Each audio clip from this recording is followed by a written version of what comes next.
Olá, aqui é o professor Vitor Proença e nesse vídeo a gente vai conversar um pouquinho sobre o exame de urina tipo 1, que é o EAS. A gente vai falar sobre preparo, coleta, a gente vai explicar, tirar algumas dúvidas sobre, por exemplo, se dá para fazer se a mulher está menstruada, como coletar em crianças e bebês, entre outras dúvidas, higienização e tudo mais. Então, se você vai fazer esse tipo de exame, já dá aqui um curtir e escreve nos comentários a sua dúvida, beleza? Então, vamos lá. Primeira coisa. Esses são os tipos de coletores que a gente encontra aí no mercado, ou dentro dos laboratórios, na verdade. Então esse aqui é um tipo de coletor que a gente chama coletor universal. E esse aqui é um tipo de coletor mais específico que já vem num kit com um tipo de tubo cônico. A gente costuma chamar também de tubo de Falcon, que a gente faz a centrifugação. Porque dentro do exame de rotina, de rotina, urina tipo 1, tem vários nomes aí, você já deve ter ouvido falar sobre esses tipos de nome. A gente tem basicamente 3 fases: a análise física, a análise química e a sedimentoscopia. Então a gente precisa centrifugar essa amostra.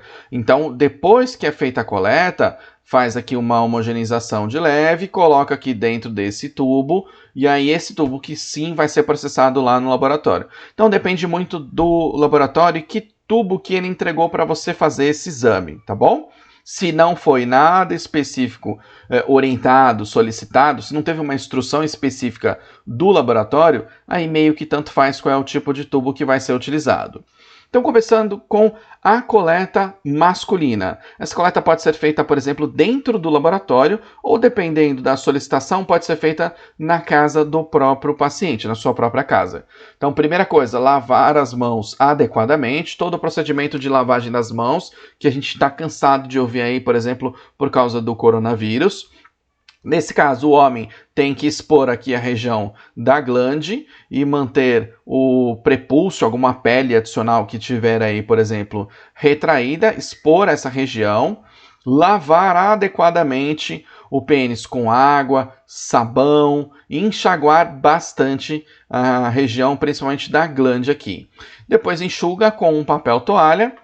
E quando ele iniciar o procedimento de micção, quando ele começar a urinar, ele começa a urinar, despreza aqui o jato ali, a primeira fração dessa urina, já vem com o copinho e acrescenta ali embaixo daquele jato que está saindo da urina, porque a gente chama de jato médio. Professor, para que serve isso? Se houver alguma secreção na uretra, a presença excessiva de leucócito ou alguma coisa do tipo, uma bactéria, fungo, ou seja lá, em excesso, quando passa essa urina, ela já remove e não altera tanto o procedimento que vai ser feito lá depois na sedimentoscopia. Porque se tiver muita secreção, por exemplo, gonorreia ou alguma coisa do tipo, alguma infecção sexualmente transmissível, vai atrapalhar completamente a análise. E a gente não quer ver esse excesso, porque isso atrapalha, tá bom? Então, passa a primeira urina, continua urinando, vem com um copinho e encaixa ali naquele fluxo e enche o copinho até aproximadamente metade, ou 2 dedos de urina aí, beleza? Então aqui, ó, tá urinando, o primeiro jato cai aqui dentro do vaso sanitário, vem com o copinho e no meio desse fluxo você coleta aproximadamente 2 dedos de urina.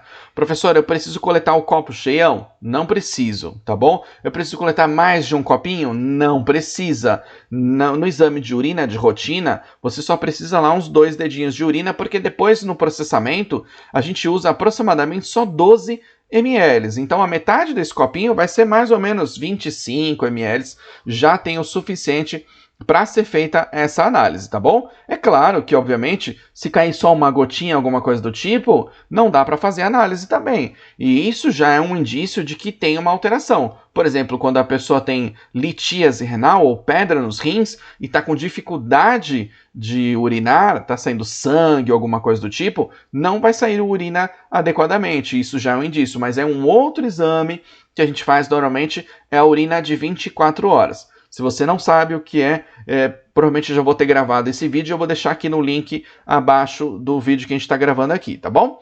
Então, despreza o restante da urina no vaso sanitário fecha aqui o frasquinho, rosqueia ali, tudo bonitinho, e leva para o laboratório de preferência imediatamente. Quanto menos tempo ficar no ambiente externo, por exemplo, na bancada ou mesmo na geladeira, é melhor, porque o processamento vai ser mais fidedigno, ou seja, mais próximo da realidade. Professor, como assim? Não entendi muito bem. Porque dentro dessa urina pode ter bactéria, por exemplo, ou as próprias células podem consumir glicose, as bactérias podem converter nitrato em nitrito, e aí as amostras podem ser completamente alteradas.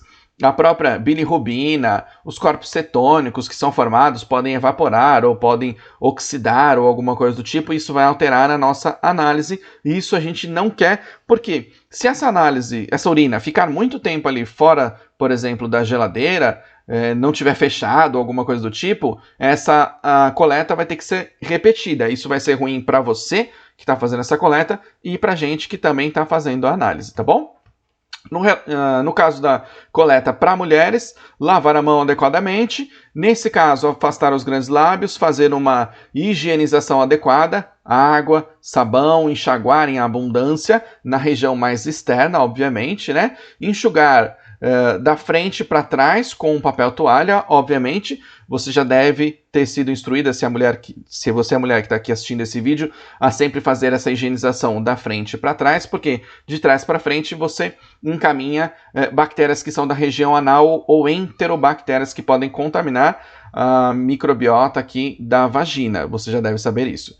Então, começa a urinar no vaso sanitário, coloca aqui o copinho, pega o jato médio, que a gente chama, coleta aproximadamente 2 dedos de urina, despreza o restante no vaso sanitário e fecha lá o seu frasquinho, tudo bonitinho. Coisas que não podem acontecer aqui. Por exemplo, a pessoa urina dentro do vaso sanitário e depois pega com um copinho. Isso não pode. A análise está completamente alterada nesse caso, tá bom? Não pode, por exemplo, urinar, sei lá, num penico, alguma coisa, depois pegar com um copinho. Também não pode. Não pode pegar num outro tipo de recipiente. Tem que ser um recipiente específico para isso. Principalmente quando vai fazer outros tipos de exames, como urocultura, que é a cultura de urina para ver a parte de microbiologia, bactérias, fungos e tudo mais. Então, se você pegar do vaso sanitário, tem um monte de água, tem outros componentes, pode ter cloro, pode ter sei lá o que vai atrapalhar essa análise, tá bom? Então, a gente falou de adultos lúcidos, que a gente fala. Vamos falar um pouquinho agora sobre coleta em crianças e bebês. Primeira coisa, higienização adequada, higienização das mãos da mãe, por exemplo, e também higienização da criança com água e sabão, se essa coleta vai ser feita pela mãe ou cuidador ou alguma coisa do tipo. Colocar o saco plástico estéril com um adesivo ao redor dos genitais.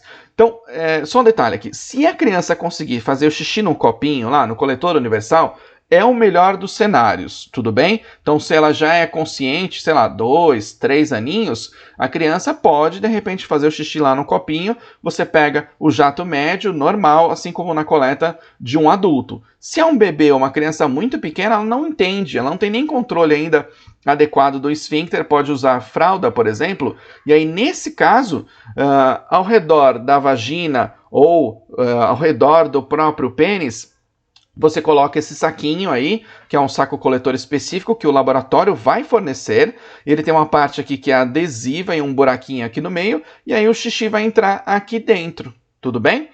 Então esse coletor ele pode permanecer por 30 minutos e aí depois ele deve ser trocado, repetindo todo esse procedimento, porque pode contaminar, tem toda uma alteração que pode acontecer. E, obviamente, dentro daquele buraquinho só pode ir a região urogenital, vagina em si, ou pênis, não pode ir a região do ânus, porque se for a região do ânus, pode entrar ali, por exemplo, fezes, contamina toda a amostra, tem que fazer uma nova coleta. Essa coleta aqui é bem chatinha, porque a criança muitas vezes não tem esse controle, principalmente bebê, e aí a mãe fica lá 1 hora, 2 horas, dependendo desse procedimento, para fazer essa coleta aqui. Então, se ela conseguir fazer o xixi lá no potinho, é o melhor dos cenários. Mas se não conseguir, você tem esse tipo de coletor que você coloca a parte adesiva e a cada meia hora você precisa trocar. Então vamos lá, alguns pontos que podem gerar dúvidas aí na sua cabeça ou você está acompanhando, por exemplo, uma criança ou alguma coisa do tipo, que você pode entender melhor esse procedimento. E possíveis riscos também. Então vamos lá, sempre desprezar o primeiro jato de urina no vaso sanitário. Então a gente coleta o jato médio para evitar o excesso, por exemplo, de leucócitos, de bactérias, ou seja lá o que for, tá bom? Não fazer a utilização de pomadas na região genital no dia anterior ou na data da coleta, no horário da coleta. Então não faz isso daí.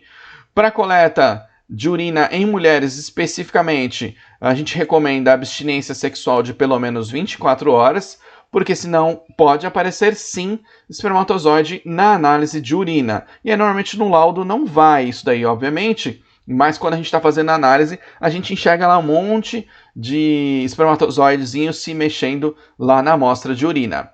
No caso de mulheres menstruadas, o ideal é que evite a coleta durante esse período, pelo menos um dia antes e um dia depois. Se não for possível, se tiver urgência e tudo mais, aí a mulher pode ser orientada a utilizar um tampão vaginal, um absorvente interno ou alguma coisa do tipo. Isso vai depender também da orientação do médico e do próprio laboratório. E é sempre importante que, se você estiver nessas condições que está aí assistindo o vídeo, você avise o laboratório quando for fazer essa coleta, se não tiver como evitar esse período específico, se é algo muito urgente ou alguma coisa do tipo. Porque sim, vai aparecer sangue lá na amostra, a gente vai ver um monte de hemáciazinha no laboratório, isso pode atrapalhar a nossa análise, porque a urina, ao invés de estar lá na cor amarelinha, que é o amarelo citrino que a gente fala, ela vai estar mais rosa, mais vermelha, e isso vai ser relatado no laudo que é liberado para o médico depois fazer essa análise, tá bom? E essa análise pode ser completamente alterada por causa disso. Também altera o pH vaginal, tem um monte de coisa que é alterada, então o ideal é esperar esse período terminar e aí fazer ou antes ou depois do período menstrual. Então, se era essa a sua dúvida, a gente já explicou aqui, beleza? Se você gostou desse conteúdo, clica aqui em curtir e também deixa aqui no comentário alguma outra dúvida que você tem. De repente eu ainda não expliquei ou alguma coisa do tipo. Então deixa aqui no comentário, porque daí a gente grava um outro vídeo esclarecendo especificamente essa dúvida que talvez você tenha. Lembra de compartilhar esse vídeo com todo mundo que vai fazer algum exame de urina ou ainda que precisa entender um pouco melhor sobre a coleta de urina para o exame de rotina, ou urina tipo 1, ou sedimentoscopia ou alguma coisa do tipo, tá bom? E só para a gente fechar, aqui você está vendo nessa tela o passaporte Baflix, a gente está com 50% de desconto por um tempo limitado.